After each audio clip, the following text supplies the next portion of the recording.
এই যে ম্যাডাম, আপনি কি করেন একটু বলবেন? আমি এই বাড়ির একমাত্র বউ, মানে এখানে আমি ফুল টাইম চাকরি করি কোনো বেতন ছাড়া। আপনার যোগ্যতা?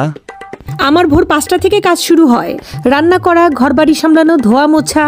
তারপরে রাত 11টার পরে সবার যখন খাওয়া দাওয়া শেষ হয় তখন আমার কাজ শেষ হয়। তো এতদিনের কাজের অভিজ্ঞতা বলুন। 22টা বছর ধরে 24 ঘন্টা সবার সেবা করা, কোনো ছুটি নাই, কোনো বেতন নাই, কোনো অসুস্থতা নাই, আর সবার একই ডায়লগ, সারাদিন তুমি কি করো? তাহলে আপনার স্যালারি কত?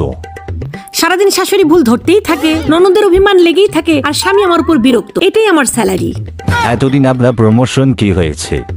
আগে বউ ছিলাম, এখন মা হয়েছি, কয়দিন পর শাশুড়ি হব। পদের নাম চেঞ্জ হয়ে যাবে কিন্তু দায়িত্ব চেঞ্জ হবে না। আমরা বাড়ির বউ, বুঝছেন? আমরা সংসারে স্থায়ী হয়েও আমাদেরকে ধরা হয় অস্থায়ী। আচ্ছা, এসব সিরিয়াস আলাপ বাদ, এখন বলুন আপনার শখ কি? শখ ঘোরাঘুরি করা। ও আচ্ছা, তাহলে এ পর্যন্ত কোথায় কোথায় ঘোরাঘুরি করেছেন? এই যে বেডরুম থেকে রান্নাঘর, রান্নাঘর থেকে বাথরুম, বাথরুম থেকে ব্যালকনি, এই সব জায়গায় আর কি। কি বলেন? জি।